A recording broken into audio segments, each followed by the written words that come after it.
بسم اللہ الرحمن الرحیم۔ پچھلے ایپیسوڈ میں ہم نے اپنی اسٹڈی جنگ احد کے بارے میں مکمل کی تھی، اور ساتھ ہم نے یہ بھی بہت اہم بات سیکھی تھی کہ کبھی کبھی اللہ ان لوگوں کو بہت زیادہ رزق اور دولت دیتے ہیں جو مسلمانوں کے ساتھ زیادتی کر رہے ہوتے ہیں، لیکن کیونکہ اللہ ان کو زیادہ دے رہا ہے، اس سے کافر اور مسلمان دونوں کو یہ شک نہیں ہونا چاہیے کہ اللہ کس کے سائڈ پہ ہے۔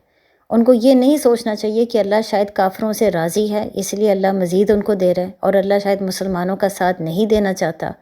بلکہ اللہ نے ہمیں یہ بات واضح کر دیا تھا کہ اللہ کبھی کبھی کافروں کو زیادہ اس لیے دیتا ہے تاکہ وہ جہنم کے لیے ریزرو ہو جائیں، یعنی وہ دنیا سے مزید محبت کریں، وہ دنیا کے پیچھے مزید بھاگیں اور وہ کبھی بھی توبہ نہ کر سکیں۔ اسی بات کی وجہ سے ہم نے یہ بھی سیکھا تھا کہ ہر قسم کے امتحان اور مشکلات میں خیر ہے، بہتری ہے، کیونکہ اسی کے ذریعے اللہ ہماری آنکھیں کھول رہے تاکہ ہم اپنے آپ کو کرٹیکلی اینالائز کر سکیں کہ ہم کہاں پر غلط ہیں، اور قیامت کے دن سے پہلے ہم توبہ کر کے اپنے آپ کو ٹھیک کر سکیں۔ بلکہ اسی کے متعلق آیت 179 میں اللہ کہتے ہیں، اللہ کی یہ شان نہیں کہ مسلمانوں کو اس حال پر چھوڑیں جس پر ابھی تم ہو، جب تک وہ ناپاک کو پاک سے جدا نہ کر دیں، اور اللہ تمہیں غیب پر مطلع نہیں کرتا۔ البتہ اللہ اپنے رسول کو منتخب فرما لیتا ہے جنہیں پسند فرماتا ہے، تو تم اللہ اور اس کے رسولوں پر ایمان لاؤ، اور اگر تم ایمان لاؤ اور متقی بنو تو تمہارے لیے بہت بڑا اجر ہے۔ اب جیسے کہ اللہ نے آیت 178 میں ہمیں یہ سمجھایا تھا کہ اللہ کبھی کبھی ظالموں کو بہت زیادہ رزق اور دولت کیوں دیتا ہے، ساتھ ساتھ اللہ ہمیں یہاں پہ سمجھا رہے ہیں کہ اللہ پھر مسلمانوں کو بہت زیادہ آزمائش میں کیوں ڈالتا ہے۔ یعنی اگر کافر ہیں جو بہت زیادہ ظلم اور زیادتی مسلمانوں کے ساتھ کر رہے ہیں، اور وہ اس ظلم اور زیادتی کے باوجود اللہ ان کافروں کو مزید دے رہا ہے جس کی وجہ سے وہ مزید مسلمانوں پر زیادتی کر رہے ہیں، تو پھر اللہ کبھی کبھی مسلمانوں پر اتنی بڑی آزمائش کیوں بھیجتا ہے؟ اب اس کا جواب اللہ ہمیں اس آیت میں سمجھا رہے ہیں۔ یعنی یہ تو ہمیں سمجھ آ گیا کہ اللہ کبھی کبھی کافروں کو بہت زیادہ دولت اور پیسہ کیوں دیتا ہے چاہے وہ مسلمانوں پر ظلم و زیادتی کر رہے ہوں، لیکن اب ساتھ ہی اللہ ہمیں یہ سمجھا رہے ہیں کہ وہ مسلمانوں پر بہت بڑی آزمائشیں اس لیے بھیجتا ہے کیونکہ پہلی تو یہ بات ہے کہ اس کے ذریعے پاک اور ناپاک یعنی متقین اور منافق ظاہر ہو جاتے ہیں، لیکن اس کے ساتھ ساتھ جو دوسری وجہ ہے وہ یہ ہے کہ ہر انسان کے اندر بھی جو پاک اور ناپاک ہے، یعنی روح اور نفس کے بیچ میں جو جنگ ہے، وہ ہر انسان کے لیے واضح ہو جائے تاکہ وہ اپنے نفس کو قابو میں رکھ سکے۔ یعنی اس کا مطلب یہ ہوا کہ کبھی کبھی مسلمانوں پر بہت بڑی بڑی آزمائشیں اس لیے آتی ہیں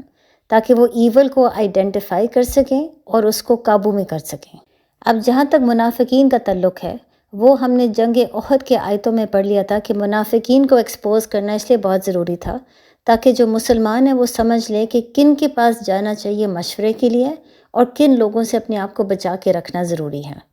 چاہے مسلمانوں نے سوسائٹی کے لحاظ سے، اپنے گھر کے لحاظ سے، ریلیجس میٹرز کے لحاظ سے جو بھی انہوں نے مشورہ لینا ہو، وہ کسی متقین کے پاس جائیں، کسی منافق کے پاس نہ جائیں جو ان کو مزید غلط قسم کا مشورہ دے گا۔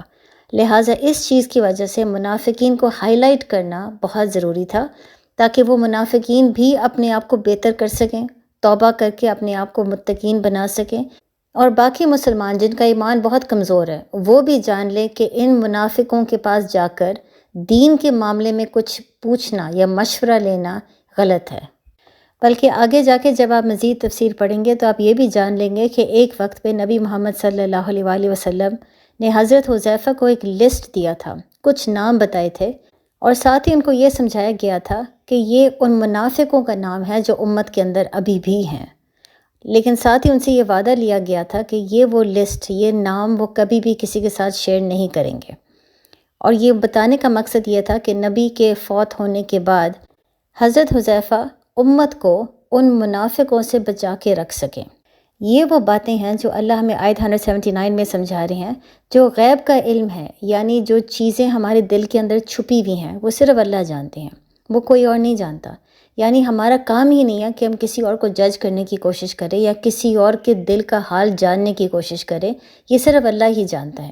ہمارا کام صرف یہ ہے کہ ہم اپنے دل کا جائزہ لیں اور اپنے آپ کو ٹھیک کرنے کی کوشش کریں، اور اگر ہمیں محسوس ہوتا ہے کہ کوئی منافق ہے جو بہت زیادہ غلط باتیں کر رہا ہے اور جان بوجھ کے اللہ کے حکم کے خلاف جا رہا ہے، تو ہم ایسے لوگوں سے خبردار ہو جائیں۔ لیکن دوسروں کو جج کرنا ہمارا کام نہیں ہے، کیونکہ دل کا حال صرف اللہ ہی جانتا ہے۔ لیکن ساتھ اللہ میں اس آیت میں یہ بھی سمجھا رہے تھے کہ اللہ اپنے رسولوں میں جس کو چاہے یہ علم دے سکتا ہے، اور یہی وہ بات ہے جب اللہ نے منافقوں کا نام پھر نبی محمد صلی اللہ علیہ وسلم کو بتا دیا تھا، اور انہوں نے پھر آگے صرف حضرت حذیفہ سے یہ بات شیئر کی تھی، وہ بھی اس نیت سے کہ ان کی زندگی کے بعد حضرت حذیفہ امت کو ایسے لوگوں سے خبردار کریں۔ اب جہاں تک نفس کا تعلق ہے، یعنی وہ ایول جو ہم سب کے اندر ہے، وہ صرف امتحان کے ذریعے ہی ایکسپوز ہوتا ہے۔ یعنی جب مسلمان کے ساتھ بہت اچھا ہو رہا ہو تو اس وقت تمام مسلمان اچھے ہی لگتے ہیں، سارے مسلمان الحمدللہ کہہ رہے ہوتے ہیں، اچھی اور نیک قسم کی بات کر رہے ہوتے ہیں، اللہ کا شکر گزار ہو رہے ہوتے ہیں، سارے مسلمان ایک جیسے ہی لگتے ہیں، اور ایسا محسوس ہوتا ہے کہ سب کا ایمان بہت اچھا ہے۔ لیکن جب کوئی مشکلات آتی ہے، جب اللہ ان سے کوئی دی ہوئی چیز چھین لیتا ہے، تب ہر مسلمان کا صحیح ایمان کا لیول ایکسپوز ہوتا ہے۔ اس کا ریاکشن سے سمجھ آتا ہے کہ کیا اس کا نفس بہت زیادہ اسٹرانگ ہے، یعنی ایمان بہت کمزور ہے، یا اس کا روح بہت اسٹرانگ ہے، یعنی اس کا ایمان بہت مضبوط ہے۔ بلکہ ہر انسان کے اندر جو نفس ہے وہ دنیا کی محبت کی وجہ سے بھی بہت زیادہ مضبوط ہو جاتا ہے، لیکن ساتھ ساتھ منافقت کی وجہ سے بھی مضبوط ہو جاتا ہے۔ منافقت بھی ہر انسان کے اندر آ سکتی ہے، ایک بیماری جو آہستہ آہستہ ہر متقین کے دل کو کور کرنا شروع ہو جاتی ہے، اور اس منافقت کو کنٹرول کرنا بہت ضروری ہے، ورنہ نفس مزید مضبوط ہو جاتا ہے اور روح مزید کمزور۔ یہ تمام باتیں ہم نے سورہ بقرہ سیریز میں کور کیا تھا۔ مشکلات کے ذریعے ہر انسان اپنا بیہیویئر، اپنا ریاکشن دیکھتے ہوئے سمجھ سکتا ہے کہ اس کے اندر منافقت ہے یا نہیں، اور اگر اس کے اندر منافقت ہے تو وہ فوراً توبہ کر سکتا ہے، اپنے دل کو صاف بھی کر سکتا ہے، اور دوبارہ متقین کے راستے پہ چلنا شروع ہو سکتا ہے۔ لہٰذا جب اللہ مسلمانوں پر بہت بڑی بڑی آزمائشیں بھیجتا ہے، وہ اسی لیے تاکہ جو منافقین ہیں وہ متقین سے الگ ہو جائیں۔ تمام مسلمان جن کا ایمان کمزور ہے وہ جان لے کہ کن کے پاس جانا چاہیے مشورے کے لیے اور کن کے پاس نہیں جانا چاہیے، اور ساتھ ہی ہر انسان اپنے اندر بھی اپنا جائزہ لے، اس کو سمجھ آ جائے کہ کیا وہ متقین کے راستے پہ واقعی چل رہا ہے یا کیا اس کے اندر منافقت ہے، اور اگر منافقت ہے تو وہ فوراً توبہ کر کے اپنے آپ کو بدل دیں۔ یہی وجہ ہے کہ حضرت عمر رضی اللہ تعالیٰ عنہ بھی حضرت حذیفہ کے پاس گئے تھے نبی کے فوت ہونے کے بعد، اور وہ بار بار حضرت حذیفہ سے پوچھتے تھے کہ کیا میرا نام اس لسٹ میں تو نہیں ہے، کیونکہ ان کو یہ ڈر تھا کہ وہ شاید منافقوں میں شامل ہیں۔ اس کو کہتی ہیں خوف اور امید کے بیچ میں مسلمان کا رہنا۔ ہر مسلمان کے اندر اتنی امید ہونی چاہیے کہ اس کا ایمان اتنا اسٹرانگ ہے کہ وہ انشاءاللہ جنت میں جا سکتا ہے، لیکن ساتھ اس کے اندر اتنا خوف ہونا چاہیے کہ شاید ابھی بھی ایمان کی کمی ہے جس کی وجہ سے وہ جہنم میں جا سکتا ہے۔ یہی چیز اب حضرت عمر میں دیکھ سکتے ہیں کہ خوف اور امید میں وہ ہمیشہ رہتے تھے۔ جس مسلمان کے اندر بہت زیادہ خوف ہے وہ ڈپریشن میں جانا شروع ہو جائے گا، وہ اللہ کی رحمت پر یقین نہیں رکھے گا، اور اس کو یہی محسوس ہوگا کہ اس کی غلطیاں اتنی زیادہ ہیں کہ توبہ کرنے کا فائدہ ہی کوئی نہیں ہے، وہ لازماً جہنم میں جا رہا ہے۔ اور جس مسلمان کے اندر امید بہت زیادہ ہے وہ اوور کانفیڈنٹ ہونا شروع ہو جائے گا، اور وہ پھر جان بوجھ کے اللہ کے تمام حدود کو توڑے گا، یہ سوچ کے کہ اللہ رحمان ہے، اللہ معاف کر دے گا۔ تو یہی چیز ہم حضرت عمر میں دیکھ سکتے ہیں کہ امید اور خوف کے بیچ میں رہنا بہت ضروری ہے، اور یہ چیز سکھانے کے لیے اللہ مسلمانوں پر آزمائشیں بھیجتا ہے تاکہ وہ اپنے رویے سے یہ جان لے کہ کیا ان کے اندر بہت زیادہ امید تو نہیں ہے یا بہت زیادہ خوف تو نہیں ہے، وہ اس بیلنس کو کس طریقے سے رکھ سکتے ہیں، اپنے اندر جو ایول ہے، منافقت ہے یا دنیا کی محبت ہے، اس کو ختم کیسے کر سکتے ہیں۔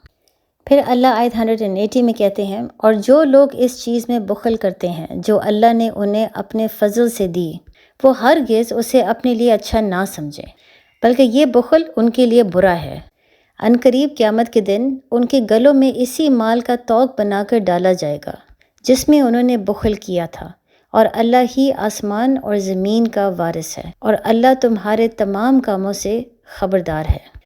بے شک اللہ نے ان کا قول سن لیا جنہوں نے یہ کہا کہ اللہ محتاج ہے اور ہم مالدار ہیں۔ اب ہم ان کی کہی ہوئی بات اور ان کا انبیاء کو ناحق شہید کرنا لکھ رہے ہیں، اور پھر ہم ان کو کہیں گے جلا دینے والے عذاب کا مزہ چکھو۔ یہ ان اعمال کا بدلہ ہے جو تمہارے ہاتھوں نے آگے بھیجے، اور اللہ بندوں پر ظلم نہیں کرتا۔ اب ظاہر ہے کیونکہ اللہ ہم سب کے اندر جو ایول ہے اس کے بارے میں ذکر کر رہے تھے، یعنی نفس کے بارے میں، جس کے اندر منافقت بھی ہو سکتی ہے اور جس میں دنیا کی محبت بھی بہت زیادہ ہو سکتی ہے، لہٰذا یہاں پر اللہ اب صدقہ کے بارے میں دوبارہ بات کریں گے، اسی طرح جس طرح اللہ نے سورہ بقرہ کے آخری آیتوں میں بہت زیادہ صدقے کا ذکر کیا تھا۔ لہٰذا اللہ ہمیں یہاں پر یہ سمجھا رہے ہیں کہ وہ لوگ جو دولت سے بہت زیادہ محبت کرتے ہیں، ان کو صدقہ دینا ناپسند ہے، اور اگر دیتے بھی ہیں تو بہت کم دیتے ہیں۔ اللہ ان کو یہ خبر سنا رہا ہے کہ قیامت کے دن وہی مال ان کو توق بنا کر گلے میں پہنایا جائے گا۔ لہٰذا وہ مسلمان جو متقین بننا چاہتے ہیں، اسلام کے راستے پہ چلنا چاہتے ہیں، وہ دنیا سے محبت نہ کریں، مال اور دولت سے محبت نہ کریں۔ جو بھی اللہ نے ان کو دیا ہے وہ ایک آزمائش ہے، ان کو اچھے طریقے سے استعمال کرے، اللہ کے راستے میں خرچ کرے، اس سے پہلے کہ قیامت کا دن آ جائے۔ بلکہ اس زمانے میں مسلمانوں کے لیے اپنی فوج پر خرچ کرنا بہت ضروری تھا، کیونکہ مسلمانوں کی فوج بہت کمزور تھی۔ لہٰذا وہ مسلمان جو دینے سے گھبراتے تھے، ان کو بار بار اللہ خبردار کرے تھے۔ اسی طرح ہمارے لیے بھی یہی حکم ہے کہ مال سے محبت نہ کیا جائے، اور جہاد میں ہم جتنا دے سکتے ہیں دینا ضروری ہے۔ یہ یاد رکھنا ضروری ہے کہ جو بھی ہمارے پاس ہے وہ سب اللہ کا ہے، اور اللہ نے ہمیں صرف ایک آزمائش کے طور پہ یہ چیزیں دی ہیں، اس لیے نہیں کہ ہم ان سے محبت کرنا شروع کر دیں، بلکہ صرف مال نہیں، آپ کے پاس جو بھی مٹیریل ایسٹس ہیں، یعنی گھر ہے، گاڑی ہے، جو چیزیں آپ کے پاس ہیں، ان تمام چیزوں کے بارے میں قیامت کے دن پوچھا جائے گا۔ آپ نے اپنے گھر، گاڑی، تمام ایسٹس کن چیزوں کے لیے استعمال کیا؟ کیا آپ نے صرف اپنی پرسنل خواہشات کو پورے کیا،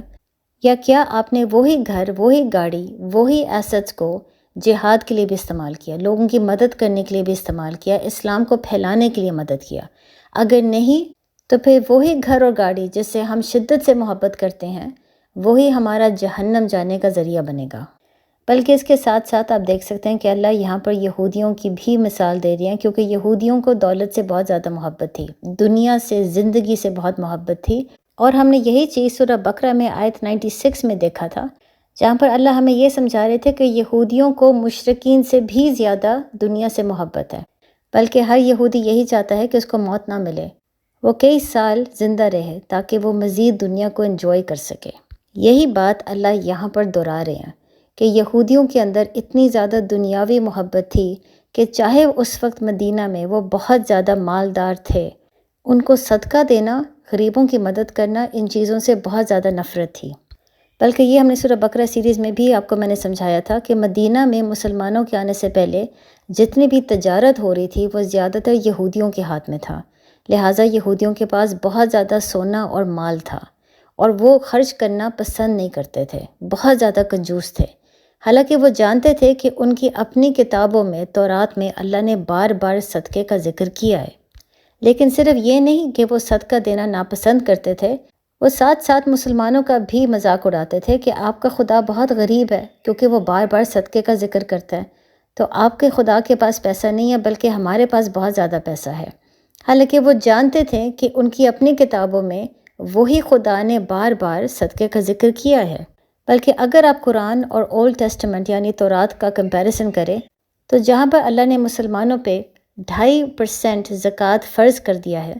تورات کے مطابق اللہ نے یہودیوں پہ 10% زکوٰۃ فرض کیا ہوا تھا، اور پھر ظاہر ہے صرف 10% نہیں دینا تھا، بلکہ اس کے علاوہ مزید صدقہ دینا تھا۔ لہٰذا وہی یہودی جو اس وقت مسلمانوں کا مذاق اڑا رہے تھے کہ آپ کا خدا بہت غریب ہے، وہ خود بھی جانتے تھے کہ وہی خدا نے ان کو کتنا زیادہ حکم دیا ہے صدقہ اور زکوٰۃ کا۔ لہٰذا یہی وجہ ہے کہ اللہ ان کو خبردار کر رہی ہیں کہ یہودی جس قسم کی باتیں کر رہی ہیں، اللہ سب کچھ لکھ رہا ہے، اور قیامت کے دن ان کو ان تمام چیزوں کا جواب ملے گا، اور اس وقت ان کے پاس توبہ کرنے کا بھی وقت نہیں ہوگا، وہ صرف جہنم میں جائیں گے۔ پھر اللہ آیت 183 میں کہتے ہیں، وہ لوگ جو کہتے ہیں کہ اللہ نے ہم سے وعدہ لیا تھا کہ ہم کسی رسول کی اس وقت تک تصدیق نہ کریں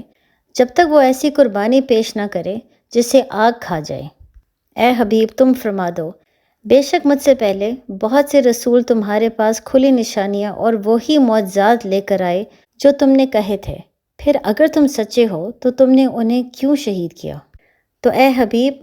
اگر وہ تمہاری تکذیب کرتے ہیں تو تم سے پہلے رسولوں کی بھی تکذیب کی گئی ہے، جو صاف نشانیاں اور صحیفے اور روشن کتاب لے کر آئے تھے۔ اب یہاں پر مسلمانوں کو کنفیوز کرنے کے لیے اور ان کے دل میں شک ڈالنے کے لیے کہ محمد صلی اللہ علیہ وآلہ وسلم شاید نبی نہیں ہیں، یہودیوں نے ایک نئی چال چلائی۔ انہوں نے مسلمانوں کو یہ کہنا شروع کر دیا کہ ہماری اپنی تورات میں اللہ نے ہم سے ایک وعدہ لیا ہے کہ ہم کسی بھی نبی کو فالو نہیں کریں گے جب تک وہ اس قسم کا خاص معجزہ نہیں دکھائے گا، اور وہ معجزہ یہ ہے کہ آسمان سے ایک آگ آئے جو قربانی کی گوشت کو جلا دے۔ اگر وہ نبی یہ کام دکھا سکتا ہے تو پھر ہی اللہ نے ہمیں اجازت دی ہے کہ ہم ایسے نبی کو مانیں۔ اب ظاہر ہے مسلمانوں کو تو یہ نہیں پتہ تھا کہ تورات میں کس قسم کی باتیں لکھی ہیں اور بنی اسرائیل نے اپنے پیغمبروں کے ساتھ کس قسم کا سلوک کیا ہے۔ لہٰذا یہودیوں کو جواب دینے کے لیے اللہ ان کو یاد کروا رہے ہیں کہ ان کے پاس اللہ نے بہت سے پیغمبر بھیجے جن کے پاس بہت سی نشانیاں تھیں، اور کچھ ایسے پیغمبر بھی تھے جنہوں نے وہی نشانی دکھائی جو اس وقت یہودی نبی محمد صلی اللہ علیہ وسلم سے مانگ رہے ہیں، لیکن دکھانے کے بعد یہودیوں نے انہی پیغمبروں کو جھٹلا دیا اور ان میں سے کئی کو قتل کرنے کی کوشش کی۔ اب اس میں اگر ہم یہ سوال پوچھیں کہ اللہ کون سے نبی کے بارے میں ذکر کر رہے ہیں، تو یہودیوں کی کتاب میں اولڈ ٹیسٹمنٹ یعنی تورات میں اللہ نے ایک نبی الائجہ کے بارے میں ذکر کیا ہوا ہے۔ الائجہ کو اللہ نے بنی اسرائیل کی طرف بھیجا جب اس وقت بنی اسرائیل کا بادشاہ جو یہودی تھا وہ شرک کرنا شروع ہو گیا تھا، بلکہ کچھ ہسٹری بکس کے مطابق بادشاہ پہلے ایک ہی خدا کو مانتا تھا، لیکن کیونکہ اس کی بیوی نے بتوں کی پوجا کرنا شروع کر دی تو آہستہ آہستہ اس بادشاہ نے بھی بتوں کی پوجا شروع کی اور بنی اسرائیل کے اوپر بھی فرض کر دیا کہ وہ بتوں کی پوجا کرے، بلکہ اس وقت تمام بت میں ان کا سب سے بڑا بت کا نام بال تھا، اور بنی اسرائیل اس وقت یہ مانتے تھے کہ بال اور خدا دونوں کی عبادت کرنا بہت ضروری ہے۔ اور اس کے ساتھ ساتھ بادشاہ نے بنی اسرائیل کو یہ بھی بات سمجھا دیا تھا کہ بال کے جو پریسٹس ہیں وہ اصل میں نبی ہیں، لہٰذا بال کو بھی خدا نے بھیجا ہے اور اس کی عبادت کرنا بہت ضروری ہے۔ اب جب تمام بنی اسرائیل بال کی پوجا میں مبتلا ہو گئے تب اللہ نے الائجہ کو بنی اسرائیل کے پاس بھیجا تاکہ دوبارہ ان کو توحید کا علم دے سکیں۔ اس وقت الائجہ نے تمام بال کے پریسٹ کو بلا کے ان کو ایک چیلنج دیا، اور وہ یہ تھا کہ وہ ایک خاص معجزہ دکھائیں کہ آسمان سے آگ آ کے قربانی کی گوشت کو جلا دے۔ لہٰذا الائجہ اور بال کے پریسٹ کے بیچ میں مقابلہ ہوا، اور ساتھ یہی فیصلہ ہوا کہ ان دونوں میں سے جو بھی یہ معجزہ دکھا سکتا ہے وہی سچا ہے۔ اب بال کے پریسٹ نے پوری رات بال کی عبادت کی، لیکن آخرکار وہ یہ معجزہ نہیں دکھا سکے۔ الائجہ نے جب اللہ سے دعا مانگی تو اللہ نے یہ معجزہ دکھا دیا، اور ظاہر ہے معجزہ دکھانے کے بعد جب ایک چیز ظاہر ہو گئی تھی کہ الائجہ ایک نبی ہے جن کو اللہ نے بھیجا ہے اور توحید صرف ایک ہی خدا کو ماننا ضروری ہے، تو الائجہ نے اس وقت حکم دے دیا کہ بال کو ختم کیا جائے۔ اور یہ بات سننے کے بعد بادشاہ نے الائجہ کو قتل کرنے کا فیصلہ کیا، چاہے پورے بنی اسرائیل نے معجزہ دیکھ لیا تھا اور ان کو واضح ہو گیا تھا کہ سچ کون بول رہا ہے اور جھوٹ کون بول رہا ہے۔ لہٰذا اس وقت جب یہودی نبی محمد صلی اللہ علیہ وسلم سے اسی قسم کا معجزہ دوبارہ مانگ رہے تھے، یہ کہہ کر کہ ان کی کتابوں میں لکھا ہوا ہے کہ کوئی بھی نبی کو وہ نہیں مان سکتے جب تک وہ یہ معجزہ نہ دکھائیں، تو اللہ ان کو بدلے میں بتا رہے ہیں کہ اس قسم کے معجزات نبیوں نے دکھائے تھے، تو ان کے پھر اپنے لوگوں نے ان نبیوں کو کیوں جھٹلا دیا؟ اگر یہی شرط اللہ نے کتابوں میں لکھی ہوئی ہے تو پھر ان کے اپنے لوگوں نے ایسے نبیوں کو قتل کرنے کا کیوں فیصلہ کیا؟ لہٰذا اس سے اللہ مسلمانوں کو بھی خبردار کریں کہ وہ دل میں شک نہ پیدا کریں، کیونکہ جو بھی باتیں یہودی اس وقت کر رہے ہیں وہ سب غلط ہیں۔ اگر یہ باتیں واقعی سچ ہوتی، اگر ایسا حکم اللہ نے واقعی تورات میں لکھا ہوتا، تو پھر بنی اسرائیل اپنے ہی پیغمبروں کو کیوں قتل کرتے جنہوں نے واقعی یہی معجزہ دکھایا؟ لہٰذا اس وقت مسلمانوں کے لیے یہ سمجھنا ضروری تھا کہ یہودی صرف بہانہ بنا رہے ہیں، کیونکہ وہ نبی کو نہیں ماننا چاہتے اور وہ مسلمانوں کے دل میں شک پیدا کرنے کی کوشش کر رہے ہیں، لہٰذا وہ جھوٹ بول رہے ہیں اس قسم کی باتیں کر کے۔ پھر اللہ آیت 185 میں کہتے ہیں، ہر جان موت کا مزہ چکھنے والی ہے، اور قیامت کے دن تمہیں تمہارے اجر پورے پورے دیے جائیں گے۔ تو پھر جسے آگ سے بچا لیا جائے گا اور جنت میں داخل کر دیا جائے گا وہ کامیاب ہوگا، اور دنیا کی زندگی تو صرف دھوکے کا سامان ہے۔ بے شک تمہارے مالوں اور تمہاری جانوں کے بارے میں تمہیں ضرور آزمایا جائے گا، اور تم ضرور ان لوگوں سے جنہوں نے پہلے کتاب دی گئی اور مشرکوں سے بہت سی تکلیف دہ باتیں سنو گے، اور اگر تم صبر کرتے رہو اور پرہیزگار بنے رہو تو یہ بڑی ہمت کے کاموں میں سے ہیں۔ یہاں پر آپ دیکھ سکتے ہیں کہ جیسے اللہ نے سورہ بقرہ کی آخری چند آیتوں میں بار بار صدقے کا ذکر کیا تھا اور مسلمانوں کو بار بار خبردار کیا تھا کہ زندگی ایک آزمائش ہے اور دنیا صرف دھوکے کا سامان ہے، یہی باتیں اب اللہ سورہ آل عمران کی آخری آیتوں میں ذکر کر رہے ہیں۔ ہر انسان نے مرنا ہے، ہر انسان نے اللہ کے سامنے کھڑا ہونا ہے، کوئی بھی موت سے نہیں بھاگ سکتا، اور اس وقت ہر انسان کے ساتھ انصاف ہی ہوگا۔ لہٰذا اللہ ابھی سے مسلمانوں کو خبردار کر رہے ہیں کہ وہ بہت سی ایسی باتیں سنیں گے مشرکین سے اور اہل کتاب سے جس سے ان کو تکلیف ہوگی، لیکن اس وقت صبر کرنے کا ٹائم ہے۔ اور یہ وہی بات ہے جو اللہ نے سورہ بقرہ میں بھی مسلمانوں کو سمجھایا تھا کہ شروع میں کیونکہ امت بہت کمزور تھی اور بہت سے مسلمانوں کا ایمان بھی کمزور تھا، لہٰذا مسلمانوں کو شروع میں یہی کہا گیا تھا کہ لوگوں کو برداشت کریں۔ جو بھی باتیں یہودی، مشرکین یا منافق اس وقت کہہ رہی ہے جس سے ان کو بہت تکلیف ہو رہی ہے، ان کو خاموشی سے اس وقت برداشت کرے، کیونکہ ایک تو امت کا مزید مضبوط ہونا بہت ضروری ہے، اور اس کے علاوہ اللہ نے شروع میں مسلمانوں کو یہی حکم دیا تھا کہ نرمی سے پیش آئیں تاکہ ہر انسان کو موقع ملے اسلام کو سمجھنے کا اور توبہ کرنے کا۔ لیکن بعد میں اللہ مسلمانوں کو یہی یقین دلوا رہے ہیں کہ اگر وہ صبر کرتے رہے تو بعد میں ہر چیز بدل جائے گی۔ بعد میں وہی مسلمان جن کو سمجھایا گیا تھا کہ وہ نرمی سے پیش آئے، وہ سختی سے پیش آئیں گے۔ پھر مسلمان کسی قسم کی زیادتی یا ظلم یا بے انصافی برداشت نہیں کرے گا۔ اور ساتھ ہی آپ یہ بھی دیکھ سکتے ہیں اس آیت میں اللہ دوبارہ مسلمانوں کو خبردار کر رہے ہیں کہ جو آپ کے پاس مال ہے سب آزمائش ہے اور سب کے ذریعے آپ کو آزمایا جائے گا، لہٰذا ان چیزوں سے محبت نہ کریں اور یہ نہ سوچیں کہ اگر آپ کے پاس یہ تمام چیزیں ہیں تو اللہ آپ سے راضی ہیں۔ یہ صرف آزمائش ہے اور کچھ نہیں۔ پھر اللہ آیت 187 میں کہتے ہیں، اور یاد کرو جب اللہ نے ان لوگوں سے عہد لیا جنہیں کتاب دی گئی تھی کہ تم ضرور اس کتاب کو لوگوں سے بیان کرنا اور اسے چھپانا نہیں، تو انہوں نے اس عہد کو اپنے پیٹھ کے پیچھے پھینک دیا اور اس کے بدلے تھوڑی سی قیمت حاصل کر لی۔ تو یہ کتنی بری خریداری ہے۔ ہرگز گمان نہ کرو ان لوگوں پر جو اپنے اعمال پر خوش ہوتے ہیں اور پسند کرتے ہیں کہ ان کی ایسی کاموں پر تعریف کی جائے جو انہوں نے کی ہی نہیں۔ انہیں ہرگز عذاب سے دور نہ سمجھو، اور ان کے لیے دردناک عذاب ہے۔ اور آسمانوں اور زمین کی بادشاہی خدا ہی کی ہے، اور خدا ہر چیز پر قادر ہے۔ یہاں پر اللہ اہل کتاب کو دوبارہ یاد کروا رہی ہیں کہ وہ پچھلی امت تھی، ان کا ایک کام تھا،